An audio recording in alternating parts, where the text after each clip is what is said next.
Je pense que j'étais très bien placé tout le long de la course, mais quand Kieran a donné un gros coup à un tour de la fin, je me suis fait prendre un peu avec les autres gars dans le peloton. Puis après ça, il y avait une distance que j'ai eu de la misère à aller chercher. J'ai essayé de refaire un peu de chemin dans le droit en arrière, puis c'était le droit, on allait le vent de face. Donc j'ai comme beaucoup travaillé pour remonter juste une position.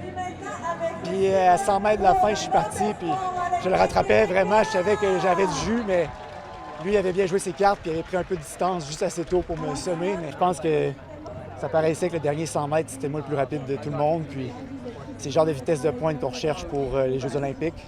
Puisque les courses se jouent littéralement dans le dernier 100 mètres. C'est facile d'accrocher avec tout le monde au long de la course. C'est le dernier 100 mètres, ça se joue. Donc, je suis content de cette progression-là.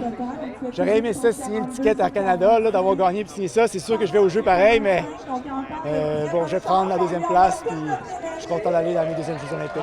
Je me suis rendu compte cette semaine, en me promenant un peu dans le stade, que je peux pas rester 10 secondes tout seul. Là. Tous les gens veulent un morceau de moi, puis ils veulent des autographes, des photos. Puis, comme je l'ai dit, c'est un sport inconditionnel qui me fait beaucoup de bien. Puis ça me permet de m'enlever un peu de pression, de voir que les gens apprécient ma présence dans le sport comme ça. Puis je ne sais pas si ça va être les derniers championnats nationaux que je vais courir au Québec, donc je voulais vraiment profiter.